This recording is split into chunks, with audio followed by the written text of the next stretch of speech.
শুরু করি। হ্যাঁ, যে এই প্রদর্শনীতে আপনার কাজগুলো এবং এই প্রদর্শনীতে আপনি যে কাজগুলো করেছেন এটার কি চিন্তা থেকে, এটা অ্যাস্থেটিক্সটা বলেন। এই এক্সিবিশনটা আসলে আমি তো একটু নারায়ণগঞ্জে থাকি বলে ঢাকায় এসেও নিয়মিত দেখা হয় না, একটু ডিটেলসে কিছুটা মানে ভালো অনেক যে এক্সিবিশন নিয়ে অনেক টিউশন মাঝে মাঝে আসা হয়ে আসে, এটা হলো একটা প্রেক্ষাপট। কিন্তু এই এক্সিবিশনটা হলো যে দ্বীপের উদ্যোগ, আমার দ্বীপ থেকে ফোন করেছিল যে আমরা একটা শো করছি, সেখানে আপনাকে রাখতে চাই, আপনি রাজি আছেন কিনা। তা আমি একটু বলছিলাম যে বেবি বলি, এটা হলো প্রেক্ষাপট আর কি।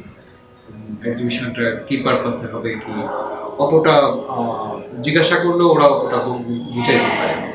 পরবর্তীতে আরও কিছুদিন পরে যে এটার যে কিউরেটর উনি আমার সাথে যোগাযোগ করে যে একটা শো হবে এবং এটা আমি কিউরেট করছি, এটার বিষয়বস্তু নানান কিছু এগুলি পুরোটা যে বুঝতে পেরেছি এমন না, আর কিছুটা মানে অনুমান করেছি আর কি। ঠিক আছে আমি থাকবো, কোন দিন আসতে হবে। তো এরকম একটা মিটিংয়ে প্রথম আসছি। মিটিং যখন হলো তখনও আমি পুরো ব্যাপারটা ক্লিয়ার ছিলাম না যে অন্য সবাই ওই দিন আসেনি, তাদের কাজ আমার কাজ কোন জায়গা থেকে আসলে একটা শোয়ে একসাথে হবে, মানে আমার নিজের কৌতূহল থেকে এটার সমাধান পাই। পরে আমি ওনাকে বলছি চাচা আমি কী ধরনের কাজ দিব, বা কই যে আপনার বাইরের কিছু কাজ আমি দেখেছি আগে নানান মাধ্যম থেকে, তো আপনার কাজের একটা দেন, পোর্টফোলিও আমাকে একটু দেন। আমি এবার এটা দিলাম, দেওয়ার পরে উনি এর মধ্যে সময়ও গেছে কয়েক সপ্তাহ, তারপর উনি আমাকে বলল যে আপনার এই সিরিজের কাজ বা ওই রকম কাজ এগুলি আমার ভালো লেগেছে, এইগুলিকে আপনি দিতে পারবেন কিনা বা নতুন করে করতে পারবেন কিনা। তখন আমি বললাম যে কয়েকটা কাজ আছে, আমি বলছি এই সময়ের মধ্যে আমি করতে পারবো। আমার যে কাজের বিষয় সেটা তো নানান প্রেক্ষাপট থেকেই কাজ করেছে। আমার অর্গানাইজেশনালও একটা ছিল যে অর্গানাইজেশনে আমি ছবির হাটের সাথে যুক্ত ছিলাম একদম শুরু থেকেই। তো ওইখানে যে ধরনের আর্ট প্র্যাকটিসটা হইতো, পাবলিকলি আর্ট প্র্যাকটিস, সেটা একটা মানে একটা গতির মধ্যে ছিল যে নানান ওকেশনালি নানান কিছু পারপাস একটা আর্ট প্র্যাকটিস। হ্যাঁ, আবার বৃত্তের সাথে যুক্ত থাকার কারণে আমরা নানা রকম সিটির বাইরে নানা ধরনের ক্যাম্প হতো, হ্যাঁ, নানা ওয়ার্কশপ হতো। এগুলির পারপাসে কিছু কাজ, ইন্টারেক্টিভ কাজ, পাবলিক আর্ট বলি বা সাইট স্পেসিফিক ওয়ার্ক বলি, এই ধরনের এগুলি খুব বিচ্ছিন্ন প্র্যাকটিস আসলে। এটা একটা ধারা। আরেকটা হচ্ছে যে আমি পড়াশোনা করেছি ঢাকা চারুকলায়, আমার ডিপার্টমেন্ট ছিল ক্রাফট। তো ওখান থেকে বের হয়ে আমি আসলে কমপ্লিট করিনি, অনার্স করেছি কিন্তু আমি মাস্টার্স কমপ্লিট করি। ওখান থেকে বেরিয়ে আমার তখন কাজের একটা ছিল উড কার্ভিং করা। তখন আমি আসলে সিঙ্গেল ছিলাম, ঢাকাও আমার তো ভালো লাগছিল। ঢাকার একটু দূরে নারায়ণগঞ্জের কাছাকাছি একটা জায়গায় আমি একটা বাড়ি ভাড়া নিয়ে স্টুডিওর মতো করেছিলাম এবং সেখানে আমি মূলত কার্ভিং করতাম। উড কার্ভিংয়ে ছোটো ছোটো স্কাল্পচার, যেটা আমরা অনেক সময় বলি লক স্কাল্পচার বা ফাউন্ড অবজেক্ট দিয়ে যে ধরনের স্কাল্পচার করে, অনেকটা ওই টাইপের কাজ করতাম। যেহেতু আমি স্কাল্পচারে করি নাই, স্কাল্পচার প্র্যাকটিসটা আমার অনেকটাই পুরোপুরি একাডেমিক না, যে আমার ক্ল্যামোডিংয়ের সাথে আমার যেটা কম। আমার যেটা বুঝি চারুকলায় পড়া সেটা হচ্ছে ড্রয়িং করতে পারা, স্কেচ করতে পারা, এইটুকুই বুঝি। তো সেই বুঝি নিয়ে আসলে আমার নিজের আগ্রহের জায়গা থেকে উড কার্ভিং করা, এটার একটা বলা যায় 8-10 বছরের একটা অভিজ্ঞতা ছিল। তখনও আমি কোনো শো করি নাই, একক কোনো শো করি নাই। এবং মাঝে মাঝে যে ছবির হাটের সদস্য থাকাতে ওখানকার আর্ট প্র্যাকটিস পাবলিকলি এবং বৃত্তের নানান বছর একাডেমিক মানে বৃত্তের যে রেগুলার শো হচ্ছে সেগুলিতে অ্যাটেন্ড করা বা বিভিন্ন আর্ট ওয়ার্কশপগুলিতে সাইট স্পেসিফিক ওয়ার্ক করা, এইগুলি আমি ঠিক সিরিজ ওয়ার্ক বলবো না, অনেকটা বিচ্ছিন্নভাবেই চর্চা করা, ওকেশনালি করা আর কি। এর পরবর্তীতে আসলে আমি আসলে যখন কার্ভিংগুলি নিয়ে আমি যখন আবার নিজের কাজগুলি আমি দেখছি নিজের মতো করে, তখন আসলে আমি আবার ভাবছি যে আসলে কাজগুলি কী হচ্ছে সত্যি কথা। এবং কার্ভিং নিয়ে আমি আসলে সলো করার একটা প্ল্যান করছি। শেষ পর্যন্ত 17 দিকে আমি করতে পেরেছিলাম পিস্তল। সেই সময়ে মানে অনেক পুরনো অনেক ধরনের কাজ সেগুলি থেকে একটা বাছাই করে এবং নতুন কিছু কাজ অথবা আগের কাজগুলির মধ্যে কিছুটা পরিবর্তন করে আমি যেই কাজটা মানে আমার কাজের মধ্যে যেই বিষয়টাকে আমি গুরুত্ব দিয়েছিলাম সেটা হচ্ছে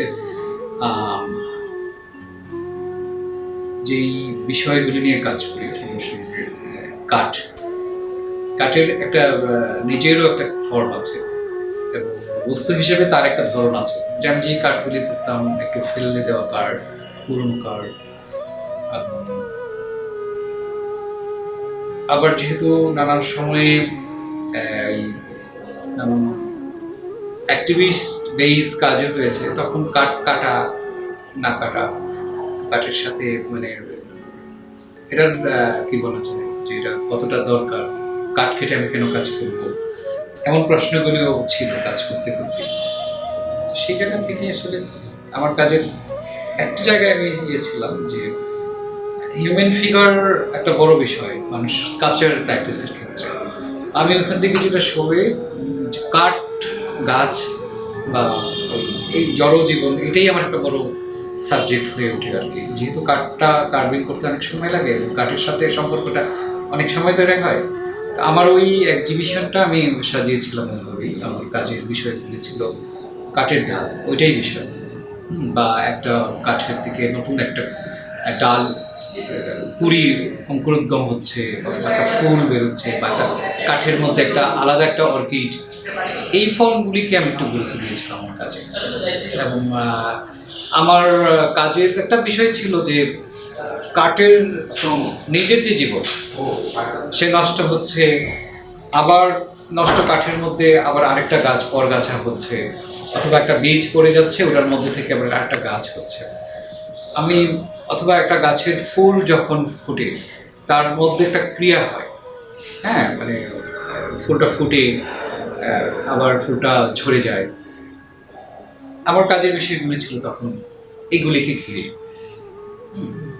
একটা প্রশ্ন করি, হ্যাঁ, আপনি যখন কাঠের সারফেসে যখন আপনি কোনো কাজ করছেন, হ্যাঁ, তখন এরকম কি হয়েছে যে আপনি একটা চিন্তা করছেন, মানে আমরা যেটাকে বলি কন্টেন্ট, হ্যাঁ, আর আপনার ওই কন্টেন্টটা তো আপনি কাঠের উপরে যখন আপনি সেটাকে ট্রান্সফার করছেন, তো এমন কি হলো যে হয়েছে কখনো যে ওই কন্টেন্টের সাথে ওই কাঠের যে সারফেস এটার সাথে কনফ্লিক্ট করছে? হ্যাঁ, অনেক ক্ষেত্রে কমপ্লিট করে। আর যেহেতু টাইমটা দীর্ঘ সময়, প্রায় 10-15 বছরের মতো একটা সময়, আমার বিষয়বস্তু চেঞ্জ হয়ে গেছে। না, আমি কনফ্লিক্ট করতে বলতে বোঝাচ্ছি যে মানে এরকম যে আমি একটা জিনিস ভাবছি, কিন্তু আমি আমার ওই ভাবনাটা ওই কাঠের সারফেসের সাথে কনফ্লিক্ট করছে, অর্থাৎ কাঠের যে সারফেস ওর যে চরিত্র, ওর চরিত্রের সাথে কনফ্লিক্ট করছে। এরকম কি কখনো হয়েছে? হ্যাঁ, মানে মনে হয়েছে কি যে আসলে এই কনসেপ্টটা বা এই কন্টেন্টটা ঠিক কাঠের সারফেসের জন্য নয়। হ্যাঁ অবশ্যই। একটা হলো যে কাঠটা একটা লিমিটেড স্পেস, আমি কিছু ভেবে ওটাতে করতে পারি না, ওকে আগে ভাবতে হয়, ওর পসিবিলিটিটা আগে ভাবতে হয়। তখন আমার আসলে প্রি কনসেপ্ট বা আমার কন্টেন্ট চেঞ্জ হয়ে যেতে হয়। কারণ মানে একটা কিউব সারফেস বা একটা মানে চতুর্ভুজ একটা ক্যানভাস আর একটা আনইভেন একটা ন্যাচারাল একটা অর্গানিক ফর্ম, ন্যাচারাল ফর্মই আছে, এটার মধ্যে আবার একটা ক্রিয়েশন করা, তখন ও বাধ্য করে আমাকে যে এইরকম একটা ফর্মের মধ্যে, এটা হাতের মতো হয়তো, লেজের মতো হয়তো, কিন্তু আমার শুরুতে এরকমই ছিল, কিন্তু আমি কিছুটা অ্যানিমেল বা হিউম্যান এই ভাবনাগুলো থেকে সরে যে কাঠটা ওকেই ভাবা শুরু করেছিলাম। এবং এটা করার কারণ হচ্ছে যে কার্ভিং করতে গেলে যে তার মধ্যে যে নানা রকমের তার যে ডালপালা থাকে কেটে ফেলা হয় অথবা পচে গেছে, মানে তার এই বডির মধ্যে তার হিস্ট্রিও থাকে, আসলে তার সার্ভাইভের কিছু নমুনাও থাকে, এইজ মার্ক। ভিঞ্চি এটা প্রথম দেখেছে যে গাছের ভেতরের মধ্যে তার যে, হ্যাঁ, আমি অনেক গভীর একটা তার কাটা পেয়েছি, অথবা এমন একটা ফোকর পেয়েছি যেটা এটা কেউ হয়তো ওইখানে আঘাত করেছিল ওটাকে, বা ঝড়ে ভেঙে পড়ে গেছিল, এটা সার্ভাইভ করে ফেলেছে। ফলে কাঠকেও বোঝা পড়ার একটা ব্যাপার হয়। তো এই বিষয়গুলি আমার সাবজেক্টে চলে আসছে কন্টেন্ট। মানে এটা কি শেষ পর্যন্ত কি একটা কম্প্রোমাইজে যায়, নাকি আপনার চিন্তাটা মানে কন্টেন্টটা আপনি কাঠের সারফেসের উপরে মাস্তানি এটা একটা করেন? পরিবর্তন হয়েছে। একটা সময় তো বৈপরীত্য ছিল, যেমন আমি কাঠ দেখলে শিকড় টিকড় কাটতে পারতাম না, এটা লেগে যেটা হাত, এরকম এক ধরনের লক্কা স্কাল্পচারের যে জটিলতা হয় আর কি, মানে আগে থেকে ভাবনা, এটা দেখে ভাবনা ও আমাকে বেশি ইয়ে করে, ডিরেকশন দিতে থাকে। তো এতে আসলে একটা কাজ হয় না আসলে সেটি।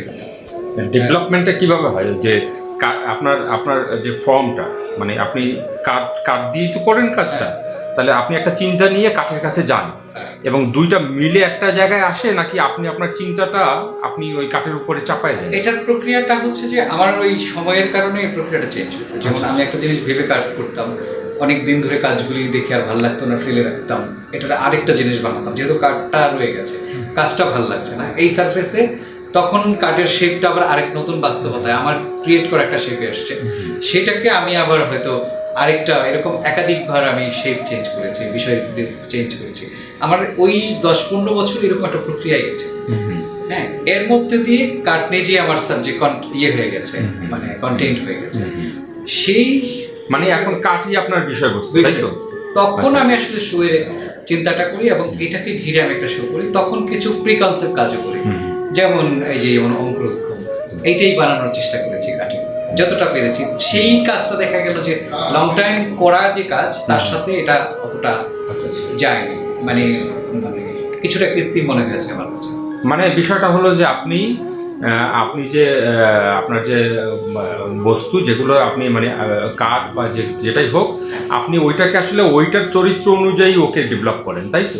নিজের জিনিসটা আরোপ করা না। আমার কার্ভিং এর জার্নিটা অনেকটা এরকম, আমার শোয়ের ভেতর দিয়ে, এবং তার পরবর্তীতে যে কাজগুলি করছে সলিড কাঠের মধ্যে, কিন্তু বিষয়গুলি তাই হয়তো অঙ্কুরোদ্গম বা লিফ, পাতা বা কুড়ি, ফুল, এই দিকগুলিকেই আমি করার চেষ্টা করছি। কিন্তু আপাতত কয়েক বছর আমি কার্ভিং করছি।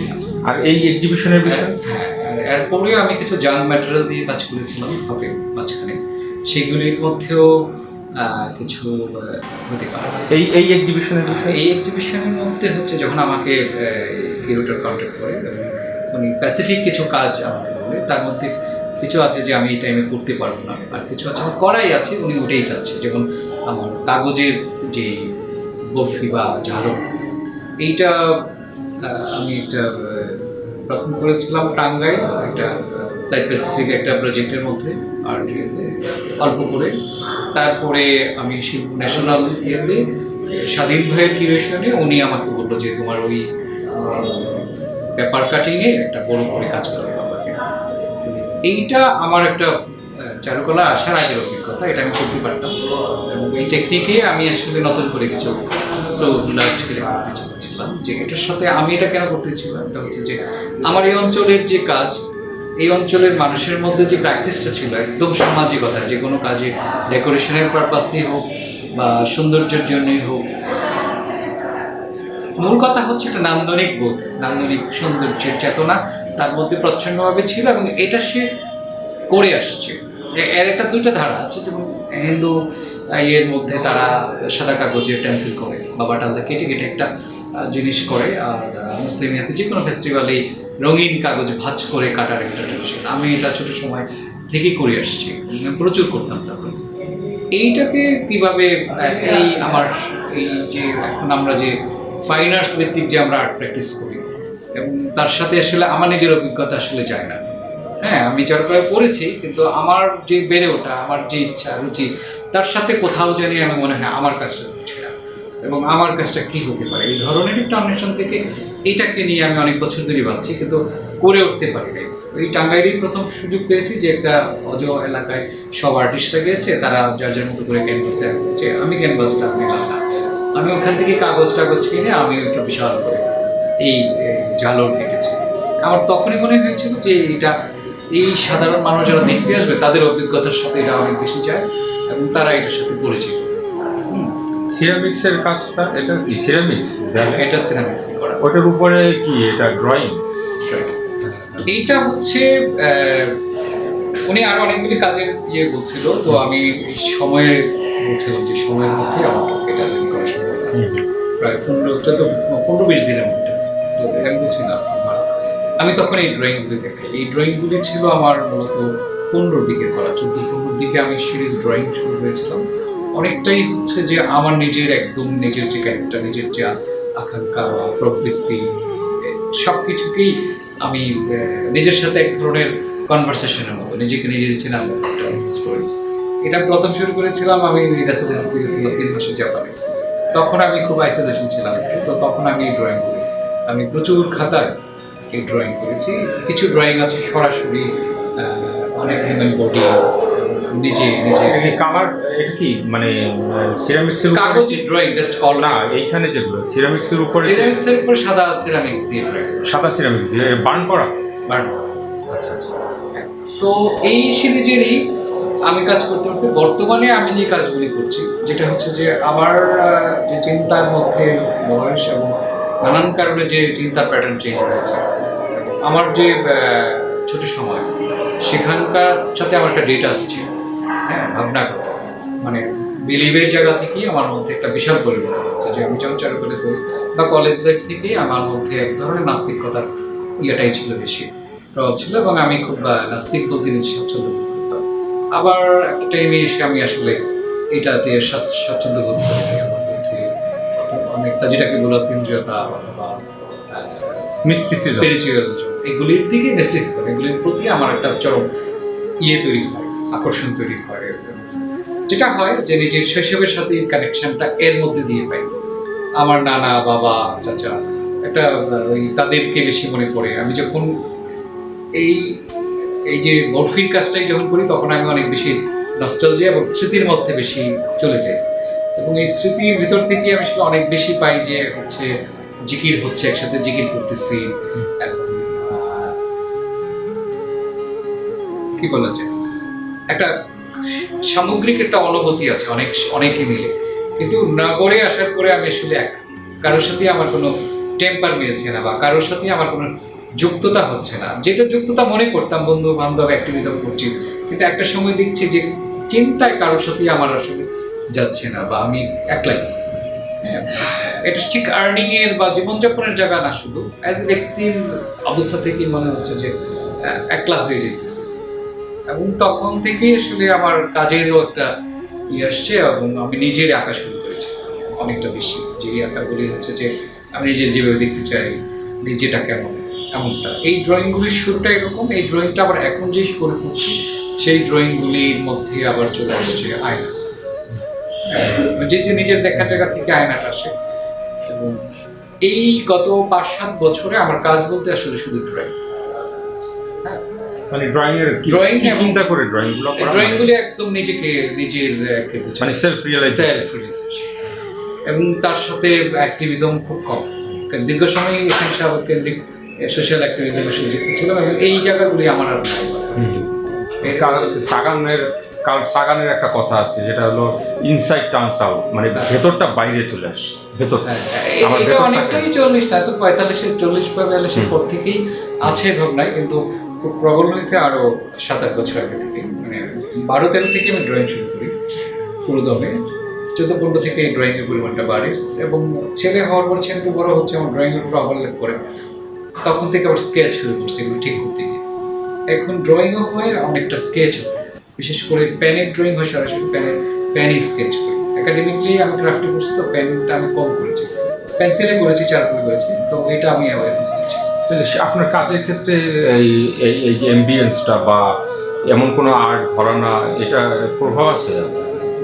হ্যাঁ, একটা সময় অনেক দ্বারাই প্রভাবিত মনে হতো বা এটা করতে চেতাম। এখন এগুলি আর আমার ম্যাটার না, অনেক বেশি নিজের মধ্যে ঢোকার অনেক প্রবণতা এখন, এবং অনেক কিছু থেকে বেছে হতে বলে রিলিফ লাগে এখনের ব্যাপারটা যেটা। এবং আমি যে কাজ করছি, মনে করি না যে আমি খুব পরিপূর্ণভাবে কাজ করছি, একটা পথের দিশা খুঁজে দৌড়াচ্ছি। মানে এখনো অন্বেষণে? হ্যাঁ, একদমই মানে হাঁটছি এটাকে, মানে নতুন করে মনে হাঁটছি, মানে যা করছি পাস্ট, কিন্তু আবার আজকে দেখি মনে হাঁটা শুরু করছে, এরকম একটা প্রতিদিন। মানে প্রত্যেকটা সময় নিজেকে খুঁজে পায়।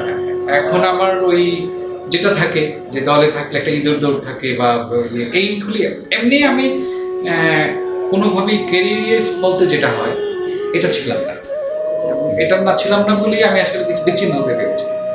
নানানভাবেই আমি নিজের তাল থেকে বা গতি থেকে একটু বিচ্ছিন্ন করছে, যে আমার তারা নেই। এটা আমার মধ্যে ছিল অনেক আগে থেকে।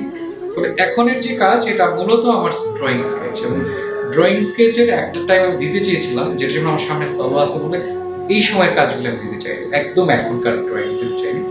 তারপরে উনি বললো যে না, আপনার একটা মিররের কাজ দেখেছিলাম, গত বছর একটা কাজ করেছিলাম মিররে, বললো যে ওইটা, আমি বলছি ওটা তো ওইখানে ফিক্সড একটা সাইডে মিরর ছিল পূজা মণ্ডপে, ওখানেই করেছি, তো ওই মিররটার মধ্যেই কাজ করেছিলাম নারায়ণগঞ্জে।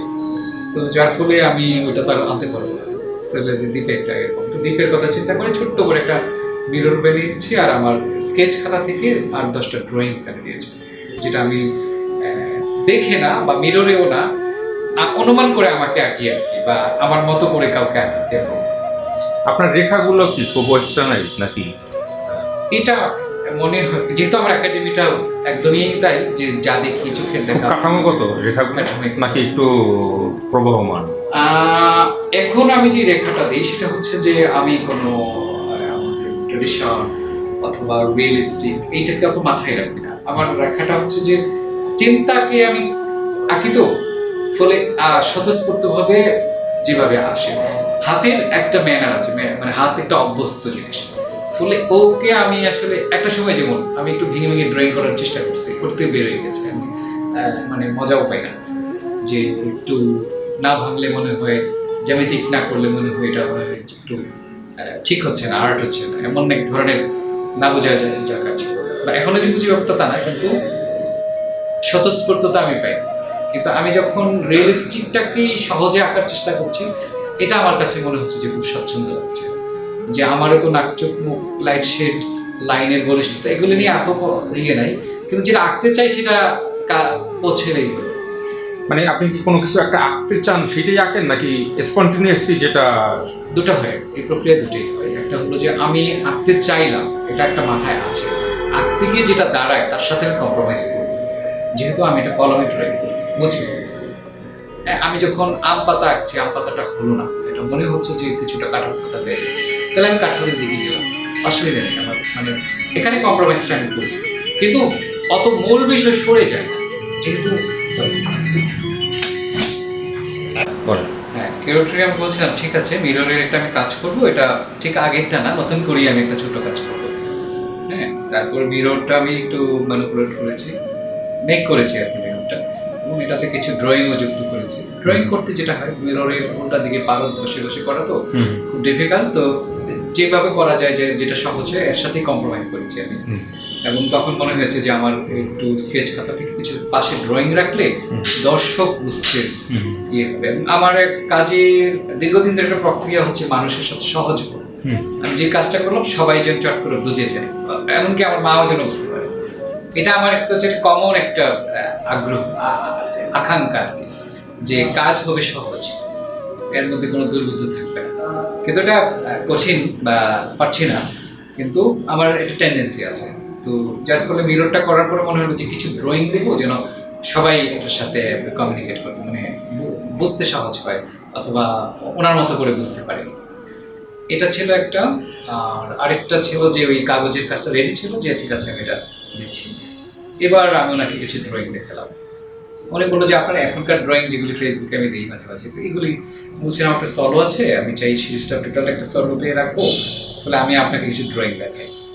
এই ড্রয়িংগুলিতে আসার আগের একটা সিরিজ, সেখানে নানা রকম ড্রয়িংয়ের মধ্যে এইগুলিকে আমার খুব একটু মিনিমাল মনে হয়েছিল, যে একটু সহজ করে কিন্তু চিন্তাকে ধরতে পারছি, এরকম বাছাই করে নিয়ে আমি একটা প্রায় 30-40টার মতো ড্রয়িং ওনাকে দেখাই। তুমি বলো যে হতে পারে এটা একদম আমার সেলফ বডি এবং আমার বডির যে প্রতিক্রিয়া, বডি বেস, এটাকে উপলব্ধি করেছি যেভাবে, সেখান থেকে এই ড্রয়িংগুলি করা।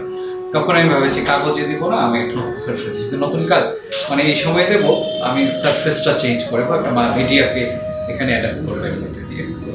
তখন আমি প্রথম ভাবছিলাম মেটালে করবো বা ইনলে করবো, কাঠটা যেহেতু আমার একটা খুব পছন্দের ছিল, তো কিন্তু ড্রয়িংটা আমি আসলে পারফেক্ট পাচ্ছিলাম না, কলমের মতোই।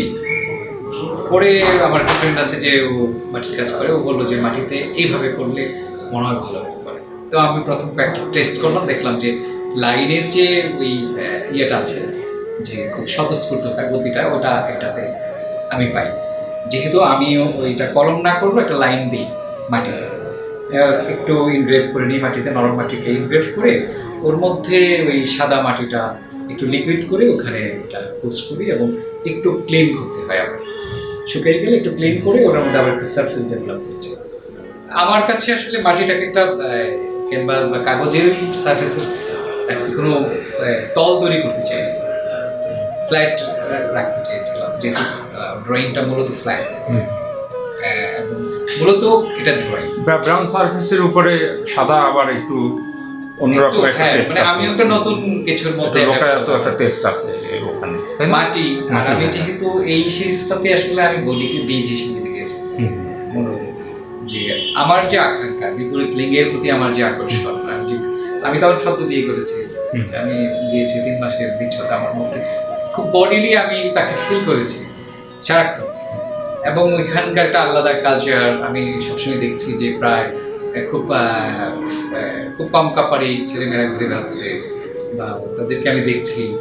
হ্যাঁ, আমি যেহেতু একটা ঔপনিবেশিক একটা ইয়ের মধ্যে একটা ব্ল্যাক আমি একটা সাদা চামড়ার প্রতি আমার এক ধরনের ভিতরগত আছে। হ্যাঁ, সব মিলায় আমার মধ্যে যে সহজ কথা, যে কামনা, এটাকে আমি ফিল করেছি, এবং এটাকে রেখে এটাকে খেয়াল করি আমি আসলে ড্রয়িং করেছি। এবং ড্রয়িংগুলি করার পরে যখন আমি ড্রয়িং আমার বাছাই করে এখানে দেওয়ার চেষ্টা করছি, তখন আমি আসলে খুব সিমিলার বুঝেছি যে বডির মধ্যে কোনটা বীজের আকৃতির মিল আছে। প্রথম ছিল যে এটাকে একটা আপেল বা সেমেটিক মিথের সাথে এটাকে যুক্ত করা, কিন্তু সেটা আমার মনে হয় না। মানে আমি জানা থেকে করেছি এটা, যে আচ্ছা এটা একটা আপেল, হ্যাঁ, হিউম্যান মানে এটা ফিমেল ফিগার মানে একটা আপেল, সাপ আপেল এরকম কিছু ড্রয়িং ছিল, কিন্তু ওটা আমি বাদ দিয়ে এবার বডিকে আসলে একটা বীজ হিসেবে দেখেছি, যেটা মধ্যে আবার নতুন আরেকটা গাছের বা আরেকটা যে প্রাণের সম্ভাবনা, যেটা জৈবিক প্রক্রিয়ার মধ্যে হয়, যে প্রাণ থেকে প্রাণের জন্ম, প্রাণের প্রাণ মিলানো, এইটা একটা ভাবনা। এবং এই ভাবনাটাকে আমি নতুন করে উপস্থাপন করা, যেহেতু আমি দর্শকের সামনে কখনো আসি না এই ড্রয়িং নিয়ে, এইটা খাতার বাজিয়েছি গত 7-8 বছর। সিরামিক্সের কাজের প্রেক্ষাপট এটাই। এবং যেহেতু এটা একটা কমপ্লিট অন্যদের সাথে কাজ, আমি শো নিয়ে কাজ নিয়ে গ্যালারিতে আসার আগ পর্যন্ত অন্যদের কাজের ধারণা ছিল না আমার। এই যে শোয়ের যে অনেককে একসাথে মেলানো, এই কৃতিত্বটা অনেকটাই হচ্ছে ক্রিয়েটর।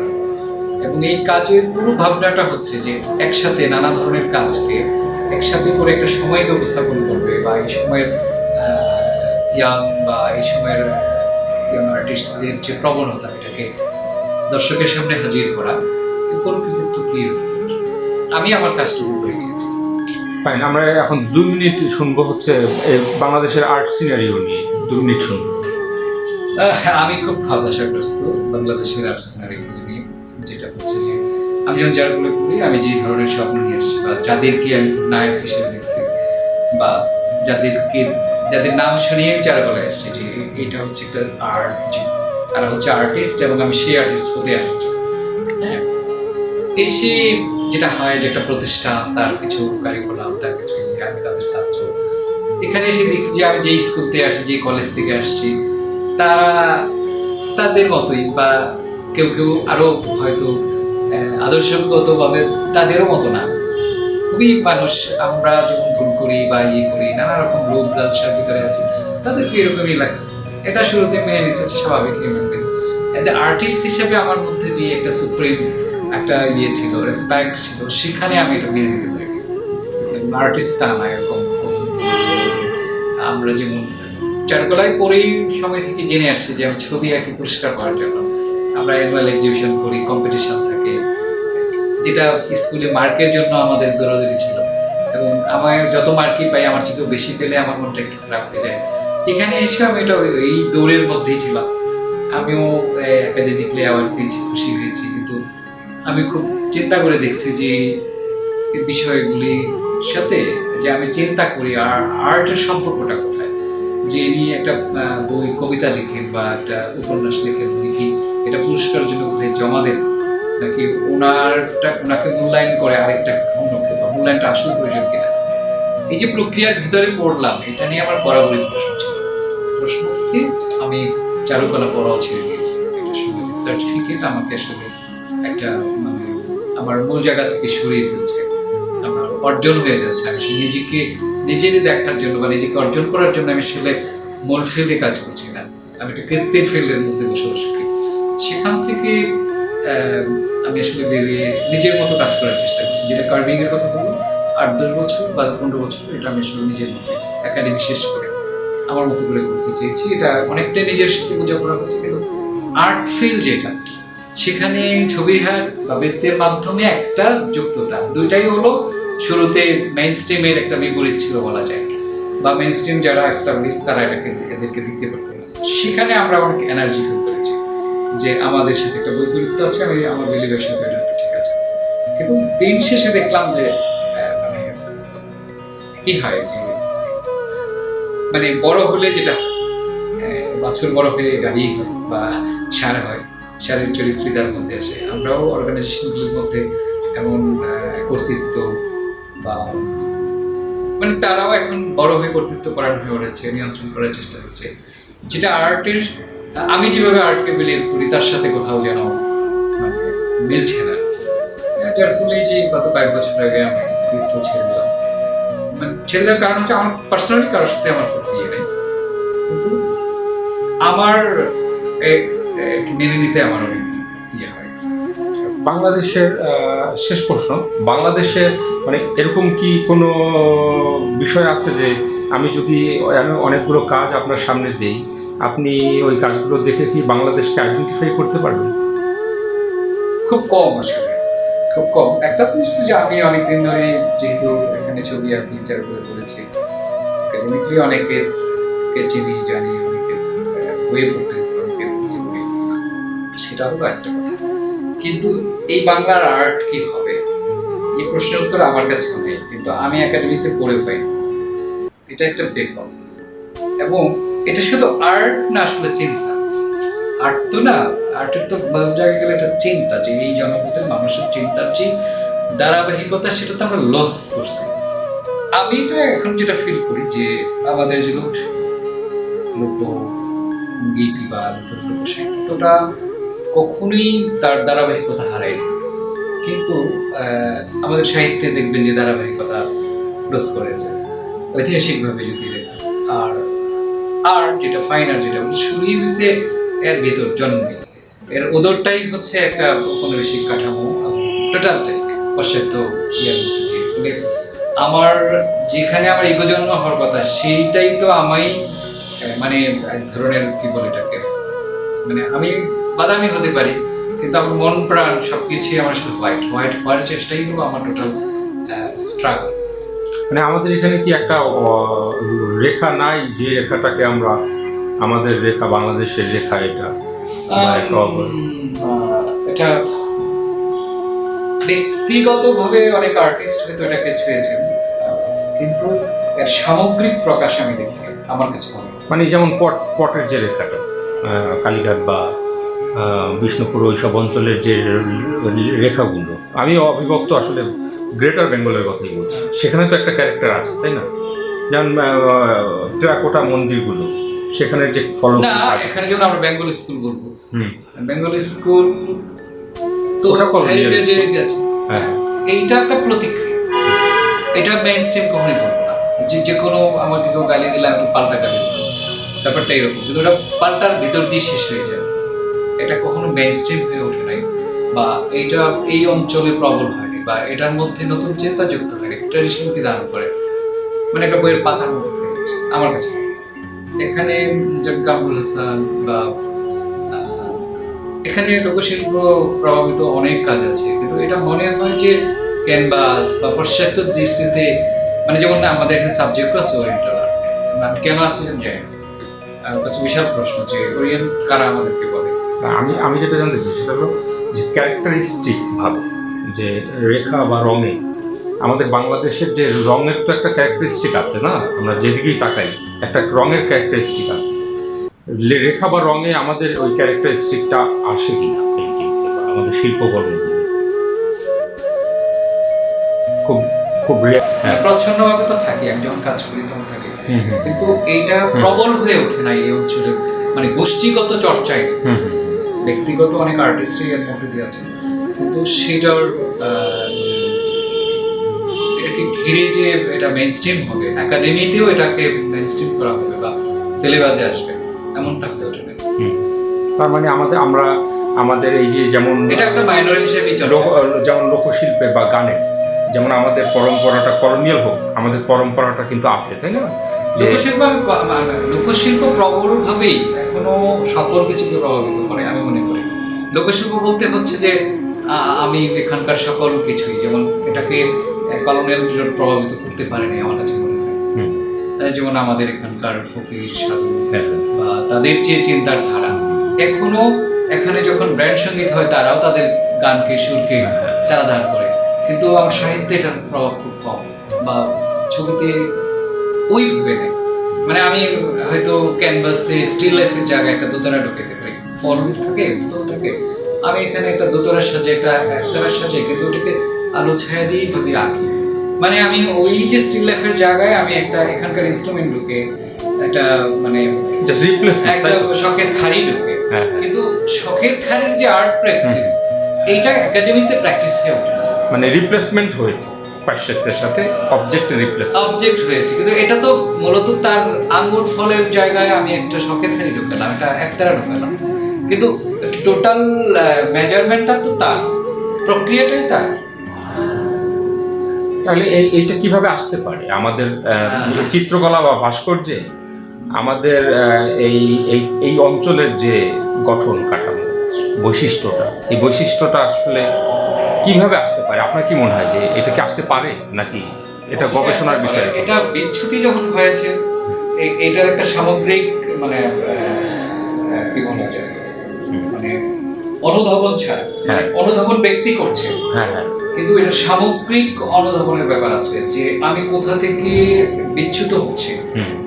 এটা আমি শুধু এগুলি মাধ্যম যে আমাদের লোকশিল্পে কবিতা বা এইভাবে আমি মাধ্যম বলছি, কিন্তু বলতে হলো চিন্তার কাঠামো। আমি যে চিন্তার কাঠামোর মধ্যে যে আমাদের লোককবিরা যে চিন্তা হাজির করেন, সেই চিন্তা থেকে একাডেমিকগুলি বিচ্ছিত না। আমার কবিতা, শহরের নাগরিক কবিদের কবিতা, আমি খুব কমনলি ধরি শামসুর রহমান কবিতার সাথে মাদার চেকের কবিতার পার্থক্য আছে না, বা লালনের সাথে তখনকার এশাচুন গুপ্ত বা তাদের আধুনিক কবিদের টেক্সটের পার্থক্য আছে না। তো এখন তাদেরকে লালনের সাথে তাকে কম্পেয়ার করে দেখা যায় যে তাদের আধুনিক কবিদের চিন্তা কাঠামোটা কোথেকে আসছে, লালনের চিন্তার কাঠামোটা কোথেকে আসছে। তো এটা অক্ষুণ্ণ আছে, লালনের অনুসারী এখনো আছে, পরম্পরা আছে, কিন্তু কবিতায় পরম্পরাটা কোথায়, বা চিন্তায় দর্শনের জায়গায় পরম্পরাটা কোথায়? আমার মনে হয় এই বক্তব্য আমাদের যদি সামগ্রিকভাবে যায়, এটা একটা দার্শনিক প্রকল্প, মানে এইটা হলে তখন আমরা বুঝবো যে আমার চিন্তায় আমি কোথায় আমার কন্টিনিউটি হারিয়ে গেছি। মানে আপনার কথা হচ্ছে যে এটাকে চিনতে আসতে হবে, তারপরে ওইটা কাজে। আমি এটাকে বলছি ক্রাফট, আর এটাকে বলছি আর্ট, আমি এটা হচ্ছে ব্যবহারিক অ্যাপ্লাইড, আর এটাকে বলছি ফাইন। এটা হচ্ছে মানে কোন পারপাস সার্ভ করে না, বা ওটা হচ্ছে ড্রয়িং রুম সাজানোর জন্য, আর এটা কোথায়, এটা হচ্ছে ব্যবহারের জন্য। কিন্তু আমি যখন মিউজিয়ামে যাই, আমি প্রশ্ন করতে পারি আমার মিউজিয়ামের এত মানে কাজ, এটার মধ্যে এত চিন্তার প্রকাশ এখানে, এটাকে একটা রিলিজিয়াসলি বা এটাকে মানে কালচারালি, এটাকে আমি হিস্ট্রি, এখন আমার এটা কোনো পাঠার বিষয় নেই। দেখেন এখন এই যে বেকমগুলি আছে, আমি জানি না, মানে আমি হয়তো আমার নলেজের তো পৌঁছে নাই, কিন্তু আমার মধ্যে প্রশ্ন ওটা আছে যে এইটা একটা মানে খুব ভালোভাবেই বলবো যে মানে চিন্তায় আমরা আসলে আমাদের ধারাবাহিকতা যেখান থেকে আমাদের মানে চলতে হয়েছে, সেখান থেকে জয়েন্টের আকাঙ্ক্ষা আমার থাকতে হবে, যার ফলে যে আমার যে বরফির কাজের মধ্যে ঢোকা, সেখানেও দেখবেন যে আমি কিছুটা বিচ্ছিন্নভাবে কিছু মোটিভ করি, যেটা হলো কোনোভাবে এখনকার আর্টের সাথে রিলেট করে, মানে আমিও মুক্ত না ওখান থেকে। আমি জানি না বুঝিয়ে দিতে পারছি, কারণ ব্যক্তিও অতটা মুক্ত হতে পারে না আসলে। তাহলে আমরা এটা সামারাইজ করি, এটা হচ্ছে যে আগে আমাদেরকে চিন্তায় বিষয়টা আসতে হবে। যখন আমরা চিন্তায় বিষয়টাকে আনতে পারবো, তখন ওইটা আমাদের কাজের মধ্যে। হ্যাঁ, এটা আমি বলছি সামগ্রিকতার জায়গা থেকে। ব্যক্তি আমি একটু উপলব্ধি করলাম, আপনি একটু উপলব্ধি করলেন, কিন্তু আমি মাইনর, আপনি আমি মিলেও মাইনর বলে এটা একটু সবাই মিলে এটা প্রবল হওয়ার একটা ব্যাপার আছে। আমি মনে করি যে জয়নুল কামরুল্লাহ যে ভাবনা হচ্ছে, সেখান থেকেও আমাদের সিনিয়ররা, মানে পূর্বসূরীরা, পূর্বসূরীরা উত্তরসূরীরা সরে গেছে। আর খুব বাজেভাবে বললাম, জানি না আপনি টেক্সট করবেন কিনা, আমাদের আর্টটা আসলে কিছু বিত্তবানদের মানে কি বলা যায়, তাদের পৃষ্ঠপোষকতা পাওয়ার আশায় দীর্ঘদিন ধরে একটা হেই হারানো একটা ধারা, মানে আর্টিস্টদের আর্টিস্টদের পার্সোনালিটি হারিয়ে ফেলেছে এই পৃষ্ঠপোষকতা পাওয়ার জন্য। কেউ হয় না, এটা খুবই একটা সোনার হরিণের মতো। কিন্তু তাদের মনোজগতে আছে যে বড়লোক, সে অপরাধী হলো, সে তার ভগবান। এমন একটা মানে বিকার আছে আমাদের টোটাল সোসাইটির মধ্যে, আর্ট সোসাইটির মধ্যে, মানে কর্তার ক্রিয়ায় কর্ম, মানে কর্তার আদেশে কর্ম। বিকার থেকে আমি মুক্ত না, কারণ হচ্ছে যে আমার একা পক্ষে তো আমি এটা করতে পারি না। মানে এখানে গ্যালারিগুলি অনেক ক্ষেত্রে খেলার পুতুলের মতো, গ্যালারিগুলি কিছু পানবেনির দোকানের মতো, যাবে যাবে তাই রাখছে, অথবা কিছু সোশ্যাল ওয়ার্ক করছে, কিন্তু এগুলির ধরনটা শৌখিনতার মাত্রাকে অতিক্রম করে নাই। আমি ফিল করি যে এখানে অপচয় হচ্ছে ইয়াংদের চিন্তা ভাবনা, ইয়াংদের এনার্জি। একটু বয়স হয়ে গেলে, সংসার হয়ে গেলে তারা জীবিকা নির্বাহ করে ছবি আঁকে, কিন্তু তাদেরকে আসলে ওই প্যাশনটা থাকে কি আমার মধ্যেই কমে যাচ্ছে। যে আমার বয়স যখন 50-এর দিকে ঢুকছে, তখনই আমি অনেকটা ছেড়ে দিচ্ছি নিজের, মানে মনে হয় যে বিপরীতের সাথে কতদিন দেখবো, আমি মনে বোকা। কিন্তু মূলত ঢাকায় আর্টে, আমি অন্য কাউকে না বলি, ঢাকায় আর্টের যে এখন সামগ্রিক চিত্র, কমন যে এটা হলো মানে মনোজগতই আছে যে বিত্তশালীরা অ্যানার্কিক হয়ে যাচ্ছে নাকি, মানে দিশাহারা অবস্থা। আর্ট কি এখন দিশাহারা অবস্থায় আছে না? আমার কাছে এটাই মনে হয় যে টোটাল বলবো না, কিন্তু মেইন প্রবণতা ইয়াংরা এখন যে আর্ট করবে, তারা প্রথমে প্র্যাকটিস করে এমন স্যারে পোর্ট্রেট করে তার বা জন্মদিনে গিফট করবো, এমন বড় ভাইকে, এমন ডিসিকে এবং নানান চ্যারিটির মধ্যে না থাকলে মনে হয় হারিয়ে গেলাম। এটা কমন প্রবণতা, এবং এই ভাবনা থেকে ইয়াংদের বের হওয়ার কথা, তারা বেরোচ্ছে না, কারণ মনে হচ্ছে যে তাদের ট্রেন লস হচ্ছে। এবং এই চেষ্টাটা আগে মানুষ লুকিয়ে করতেন, এখন প্রকাশ্যে এটাই মেইনস্ট্রিম, বা মানে এটা নিউ নরমাল হয়ে যাচ্ছে। New normal. যেমন যখন প্রথমে এখানে সামিট আসছে, তখন হুমড়ি হয়ে পড়া, নাই আমি বাতিল হয়ে গেলাম, বা এমন আসছে আমি নাই মানে, এখন এমন প্যাটার্ন করে, এমন কিউরেটিং এক্সিবিশন করে, আমি নাই মানে আমি মনে হয় ফেল করলাম। মানে এমন আমরা প্রত্যেকেই ওই হাই স্কুল প্রাইমারি স্কুলের ইয়ার ফাইনাল পরীক্ষা দিচ্ছি সারাক্ষণ, যে আমাদের যে সাইকোলজিটা আর কি, যে নাই মনে হয় নাই, মনে হয় যে, এবং ফোন করে রিজার্ভেশন করা, তাকে আগে তুষ্ট করা, আমাদের সকল লেয়াজের মধ্যে এমন এক ধরনের প্র্যাকটিস হচ্ছে এখন। আড়ালে বদনাম করা, সামনে প্রশংসা করা, এবং আড্ডা মারছি, করছে, এবং চেহারা প্রতিটা এক্সিবিশনে গিয়ে দাঁড়ানো, দেখানো আমি কাজ করছি বলা, ঘুরে ঘুরে নিজের কাজ দেখা, বোঝানো, ইংরেজি বলার প্র্যাকটিসকে মানে অন্যভাবে দিয়ে আমি পারি না আসলে, আমার এটার প্রতি এক ধরনেরই আছে। তো মানে নিজেকে সারাক্ষণ প্রস্তুতি, যেটা আর কি চিন্তার চাইতে হচ্ছে নিজেকে উপস্থাপন করা, মানে নিজেকে দেখানো, জাহির করা। ওকে, এটা মেইনস্ট্রিম, এর বাইরে যে নাই তা অনেকেই আছে, আমি তারই চিনি না হয়তো। ওকে, আজকে শেষ করি তাহলে। হ্যাঁ, শেষ।